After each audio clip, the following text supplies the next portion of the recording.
News here to start NFL Live. A scary moment for two-time MVP Lamar Jackson today. As our Jamison Hensley posted, Jackson left Wednesday's practice early with what appeared to be a right wrist hand injury. About 90 minutes into practice, Jackson got knocked down. He stayed for a few more plays and then headed into the facility.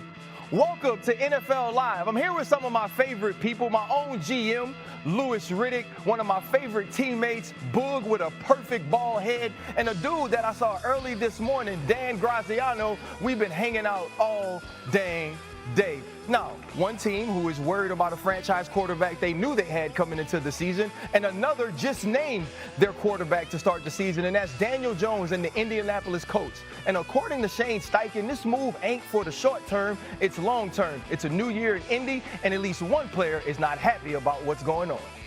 I would say so. I think I'd be lying if I said it wasn't. You look around the league and see just like the consistency of having like Patrick Mahomes or like a quarterback behind you that's like been the franchise player for years and years and years, and getting to build that chemistry with that quarterback year after year is something that there is an advantage to when it comes to O-line play. Quentin Nelson, a man that I would not like to upset, seems like he wants a franchise guy that he could have there for a decade, and he's not necessarily pleased with what's going on, Graz. Can you kind of tell us why the coach decided to go with Daniel Jones? Yeah, RC, the answer I got back asking about this last night was consistency, that Daniel Jones had been the more consistent performer at the position throughout the offseason and throughout training camp.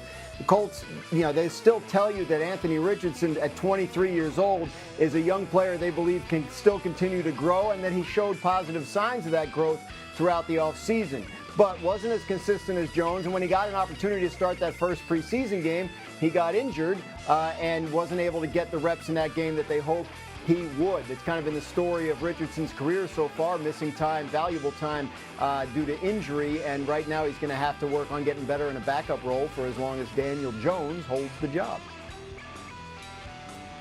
Yeah, I think this is pretty simple, guys. I think Shane Steichen understands where he is in his career as a coach. He's got to win. And he's asked himself, which quarterback gives me the best opportunity to win? Because if I don't win, then my kids' private school that they enjoy going to, we won't be able to go there. That nice Mercedes that my wife drives, we're not going to be able to afford that. So I got to win. Now, Colts as an organization would probably say, hey, we need to develop Anthony Richardson. But Shane Steichen and Chris Ballard are not in a position to develop Anthony Richardson this year in forfeit of wins. They got to win. And if you're Shane Steichen, you just look in the mirror and you say, which one of these guys do I trust the most? Do I trust my kid's private school? Do I trust my wife's Mercedes to the most? And he chose Daniel Jones. And you know what? I can't be mad at it. Even though they knew when they drafted Anthony Richardson, he needed to play, he needed to develop. But right now at this point in time, I think Shane Steichen is making the best decision for himself and his coaching staff, and I think he's doing the right thing.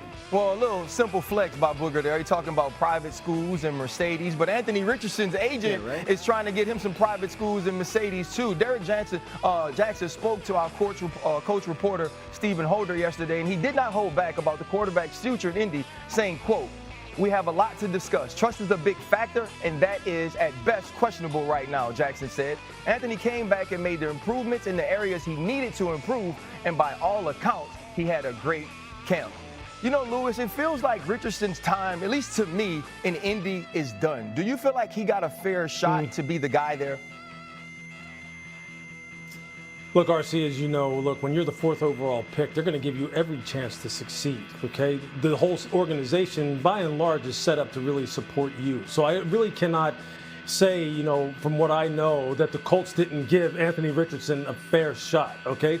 Are there things that when they go back and they analyze this that maybe they could have done better to support him? Maybe they could have done better to motivate him, to get him to the place that they needed to get him to from a cerebral perspective, from a readiness perspective? Sure, but a lot of this really does seem to center around two things. One, it seems as though they question, to some degree, his football character, his willingness to really buy in and be a first in, last out guy, a tone setter, a leader, a guy who buys into everything that it takes to be a professional at the highest level. And number two, we've all seen it. We've seen it 1,000 times. The replay of the situation down in Houston where Anthony Richardson asked out of a football game. That is one of those seminal moments, I think, for all of us as football players and as fans of this game that we'll never forget, because we've never seen that before. We've never seen that out of that position before, ever in the NFL level. That's something that he's going to be facing for the rest of his life, trying to push that back and say, that's not who I am. And I think this really comes down to that. It comes down to trust. And they simply trust Daniel Jones more. Yeah, I think that's real, Garage. What do you think? I think. You good, Garage? What's that? I said you're good. Yeah, I think trust. The thing they've been unable to trust about him is his health. He hasn't been able to stay on the field. He has missed 19 of the 34 games the Colts have played since they drafted him. And when they drafted him, they said he has to play in order to get better. So I think when you look at Anthony Richardson's possible future in Indianapolis, it rests on a couple of things. Daniel Jones hasn't been the picture of health throughout his career either. Something could still happen there and give Richardson another opportunity. And if the Colts start to lose games, oftentimes you see a quarterback change brought up as an answer to that. So I'm not sure I rule out the possibility of seeing him in a Colts uniform again. Well, Anthony Richardson's time may be done, but Cam Ward's time in Tennessee is just starting. And he had a little scuffle with a big man in Jeffrey Simmons. Let's hear what the star rookie had to say. Jeff strongest, I would say. It was fun at the same time, and I think it was what we needed though. I mean, we love competing, especially me, Jeff, and I'm excited to have that man as my teammate. And so I mean, I can't wait to see what he do. Sundays I already know what he about, but I get to see the real thing coming soon. Listen, y'all, Jeffrey Simmons has to keep his hand off the money, but Cam Ward is a guy who is showing he's a competitor. Our Titans reporter, Teron Davenport, was there. Hey, man, tell me exactly what happened at camp this week. Yeah, well, you know how it gets, man. It was hot as fish grease out here, and the tempers flared up. And basically what happened, on the previous play, Julius Chestnut, he bounced the run outside and got to the end zone, but he bounced it off of a J.C. Latham block on Jeffrey Simmons. J.C. Latham and Simmons, they have a rivalry too. They talk back and forth. So he was letting Simmons hear it all the way up until the huddle. And then the next play, Ward hit Ridley for a touchdown. And he went over to celebrate with his receiver. But on the way over there, he stopped, gave Jeff a push, and did his celebration. And Jeff didn't like that. So 2 hands to the face. And next thing you know, everybody came over to break it up. I talked to Jeff on Tuesday after practice, and he said that he loved the way the offense stepped up for the quarterback, and that's how it's supposed to be. And Brian Callahan on Tuesday also said that, yeah, you definitely want to have hands off of the quarterback, but the quarterback has to understand you can't go get in the fray like that. Hey, you got to stay away from the big men, bro. Listen, the big men are not scared to throw hands. I remember one time we had a camp fight, and, I was kind of just holding the lantern outside of the huddle. Ramon Foster walked behind me, picked me up, and walked me away from the fight, and I was facing the fans. And that's when I realized there's a reason they got weight classes in boxing, fellas. Hey, Lou, when you think about Cam Ward and sort of the competitiveness he's bringing to this team, what does it say about a young quarterback that's willing to mix it up with a big bad dude like Jeffrey Simmons? Yeah, man, look, we throw around the word alpha all the time, right? Like, this guy's an alpha, this guy's an alpha, this guy's a leader, this guy's a force multiplier, whatever word you want to use. Well, Cam Ward is all of that. He is all that, and he's been that at every stop along his progression, along his development, coming from high school, Incarnate Word, Washington State. He said, look, I'm the captain now, and you're going to do it the way I want to do it. And he took that university, by the throat and really led them. Had it not been for a poor defense last year, they would have been in the NCAA playoffs. He's going to do the same for this organization. He's going to have a great career. I expect him to do real big things in his rookie season. I echo all those things, Lewis, but let's take it to another level. Like, we reached a point in training camp / preseason practice where I'm tired of seeing you every day. Like, I'm ready to get to the regular season. I don't know how many more scrimmages, how many more walkthroughs I can get through. Like, I get it. Understand this. We are ready to go against somebody else. And I think this is one of those things that's a byproduct of, I'm tired of you. I'm tired of your little antics. I'm tired of your little dance. I get it. I respect you. But I just got to blow off a little steam. And anytime you can create something that gives you an hour or so of conversation at night, kind of helps pass the time. I think this is what happens in those training camps, at least the training camp scuffles I've been a part of. Well, listen, I've been a part of a lot of training camp scuffles, and you know how it is when you the little dude. You got to fire off first, Booger, because I always felt like if I get one in, they going to break the fight up, and by the end of the night, I can tell everybody I won anyway. And so if you're Cam Ward, just know you got to expect the cavalry to come if you're messing with somebody like Jeffrey Simmons. But listen, we're just getting started on a scary moment in practice today. The two-time MVP left practice, and this is what our Baltimore reporter Jamison Hensley posted. Jackson left Wednesday practice early with what appeared to be a right wrist hand injury. About 90 minutes into practice, Jackson got knocked down. He stayed for a few more plays, and he headed into the facility. Now we have Jamison Hensley. We had a few technical difficulties there early on in the eighth. What did you learn about Lamar leaving practice early today? Yeah, the Ravens didn't want to leave anybody hanging. A team spokesman said immediately after practice ended that Lamar Jackson had his foot stepped on and he is fine. But that was kind of the scare out here today, is because Lamar Jackson has proven to be very durable over the years. He hasn't missed a game due to injury since the end of the 2022 season. And the Ravens have always tried to minimize the risk of him getting hurt because they haven't played him in the preseason for the past 4 years. But out there today, was inadvertently knocked to the ground, came up, and as you said, he kind of was flexing his wrist a little bit, threw a couple more passes before then heading into the facility with some of the team medical staff. He did not return. The Ravens return to the practice field tomorrow, and we'll see if Lamar Jackson will be out there. Jamison, thank you so much for that information. That's big news for the Baltimore Ravens and their quarterback, Lamar Jackson. They are expected to make a huge push for the Super Bowl this year. Now, there was a big decision that came out of Cleveland this week where Joe Flacco was named the starter. When we think about this team, we think about what Joe Flacco was in 2023. Kevin Stefanski addressed the media to tell us why this decision was made. Joe performed really well, both in practice, in the joint practices. I want to give credit to that entire group. I think those guys are working very, very hard. We have a standard for that position regardless of who's in there. Joe, having done it at a high level, has done it here. That lends itself to confidence in himself and confidence from his teammates. Graz, we all kind of felt that Joe Flacco was going to be the guy headed into the season. But what can you tell us about the Browns' plans for the rest of the quarterback group?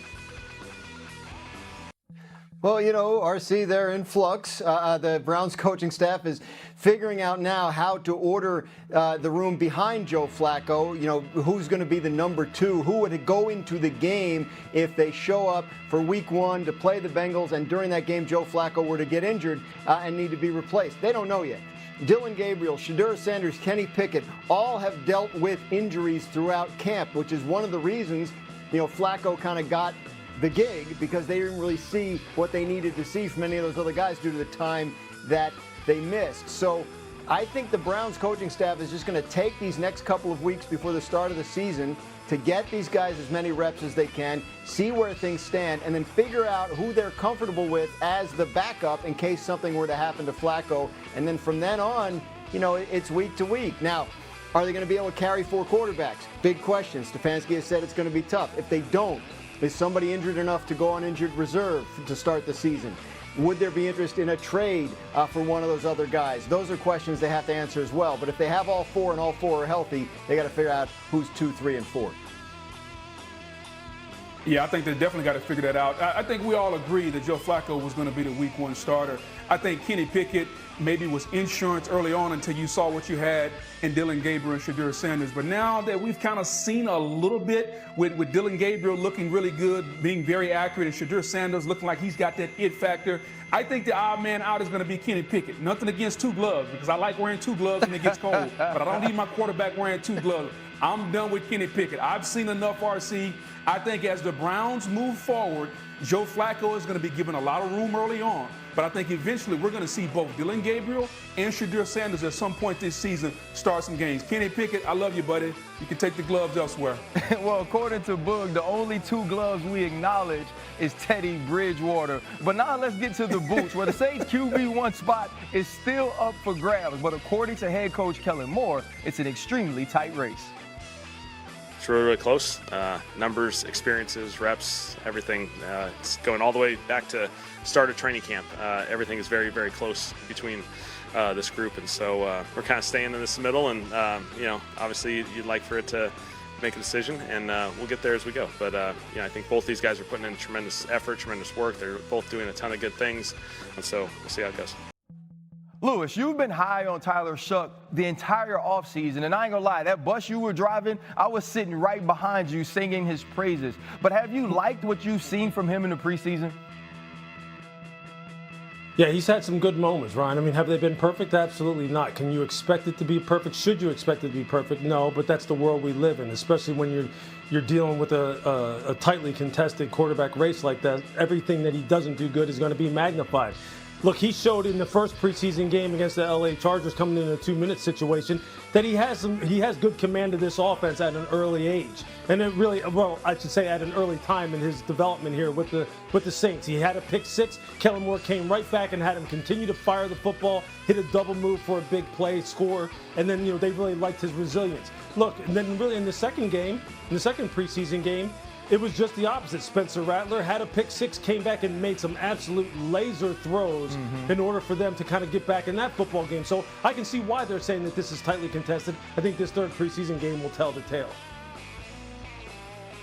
I think that's exactly what it is, Lou. It's the coaching staff does not feel that it's seen enough separation between these two to make a decision, and they're hoping that this week of practice and the preseason game will help inform it. Spencer Rattler has made it difficult on them. Tyler Shuck was the 40th pick in the draft for a new coaching staff. So everybody figured, well, that made, once Derek Carr retired, that made Shuck the favorite to start. But Rattler had a very strong offseason. He's had a very strong training camp. He has fans in that building, and there are people there that are interested in seeing what he can do. He's got 1 year of experience on Tyler Shuck, and I don't think at this point it would be a total surprise to see the Saints go with Spencer Rattler to start the season. If that's what they do, it's because he won what so far, I think you can take Kellen Moore at his word, has been a very even competition. Yeah, and I think we can't let people look at Tyler Shuck as the traditional rookie, right? This is a guy that had extensive time in college, and so he and Spencer Rattler are close in age. Spencer Rattler was a guy,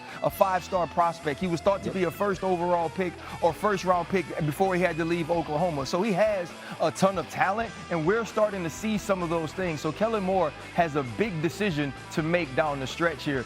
Yeah, Falcons fans holding their breath on this one. Right tackle Caleb McGarry was carted off the practice field today with what appears to be a leg injury. The Falcons are sending him for an MRI, and we await word on the severity of that.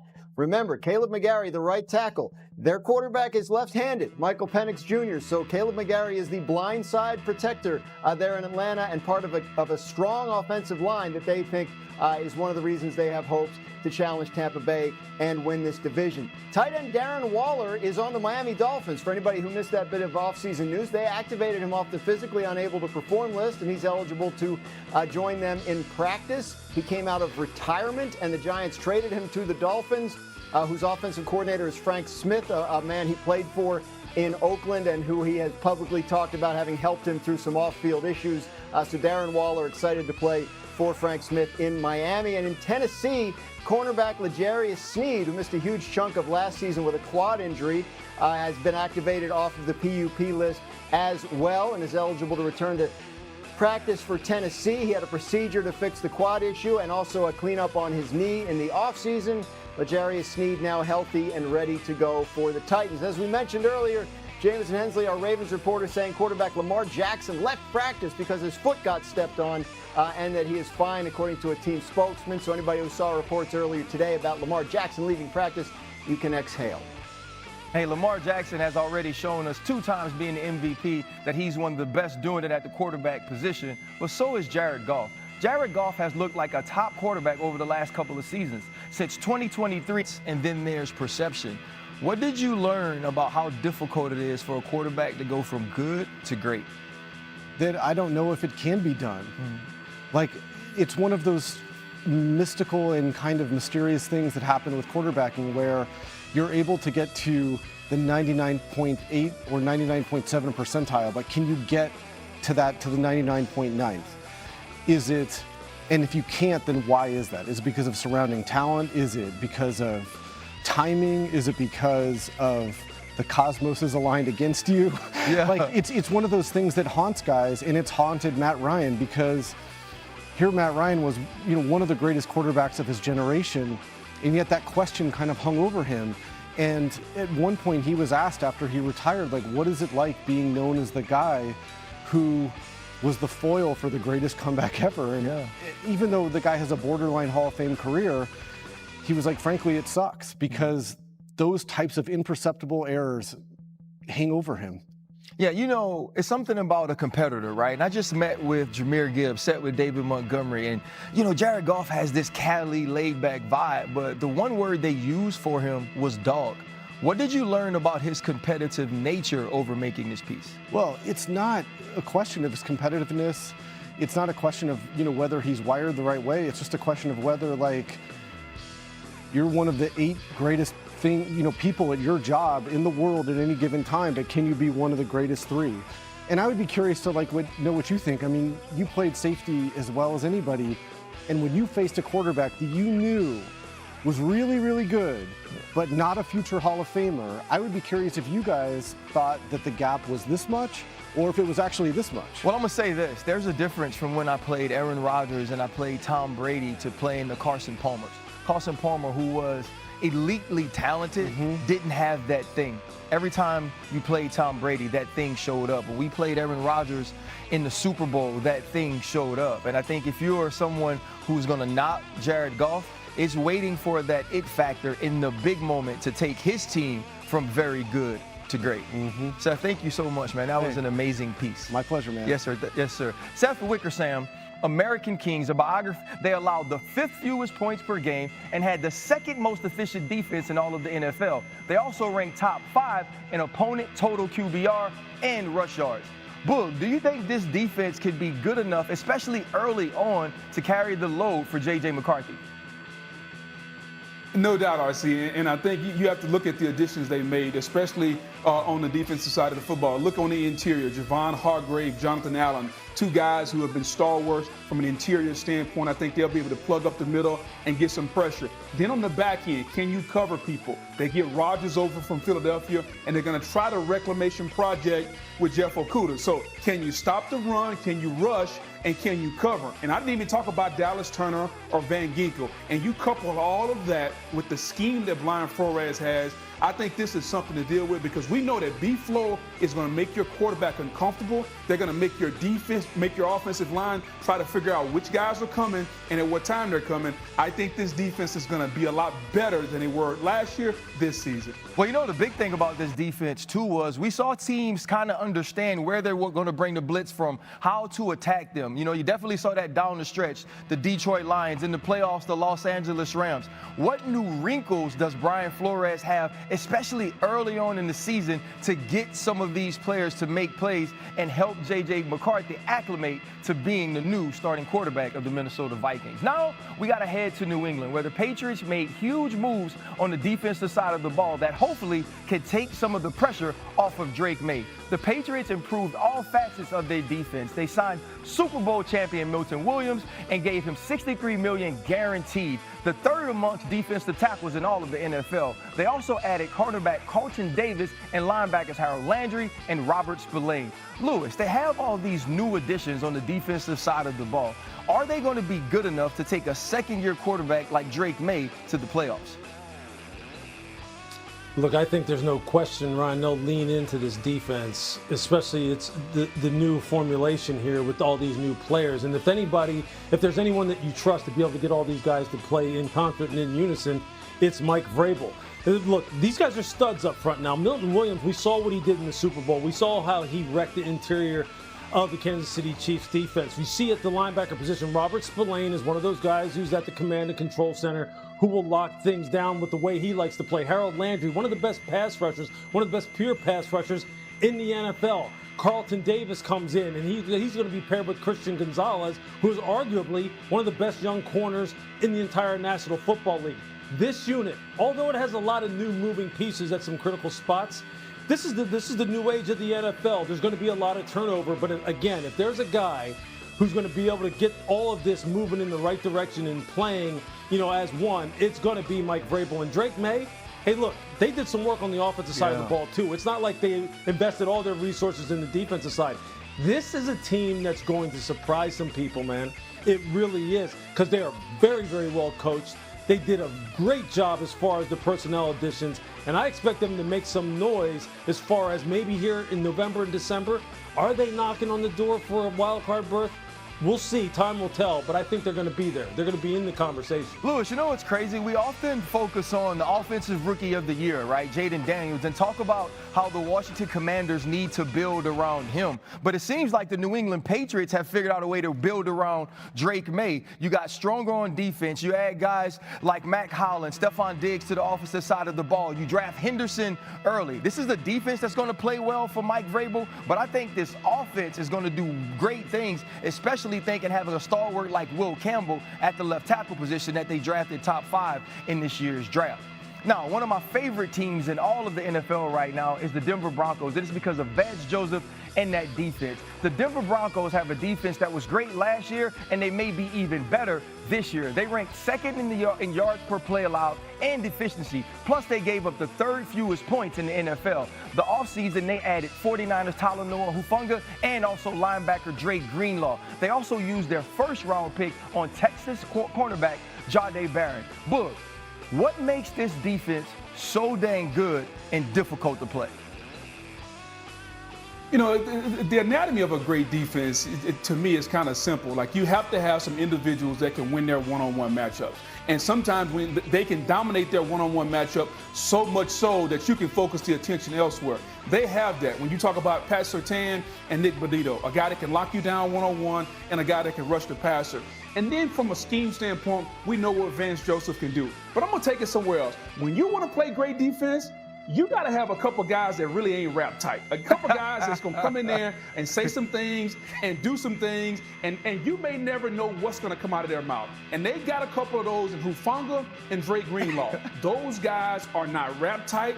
They are absolute football fools when it comes to the field. Yeah. And if you think about the great defenses that we've all been on, think about that guy you had that maybe he didn't have every screw screwed in tight, but he made the defense great. Yeah. You have to have all those things to go along with your stars and your role players, and I believe that the Denver Broncos have that. Well, listen, Talanoa Hufanga trains with Troy Polamalu, and though he was quiet, he certainly wasn't rap tight. And to be able to make some of those plays you can't be, to sacrifice your body the way we've watched Drake Greenlaw sacrifice his body, the way we saw Talanoa Hufanga do the same thing in San Francisco, added to the skill of guys like Patrick Surtain. You sign Allen up front to an extension, and even on the other side, somebody like Riley Moss with Jahdae Barron able to move around and play different positions. Vance Joseph has so many different chess pieces to now take his defense up to another level, to add to Bo Nix, another second-year quarterback who seems to be on the rise. Lewis, when you look at this defense, what are some of your thoughts on how Vance Joseph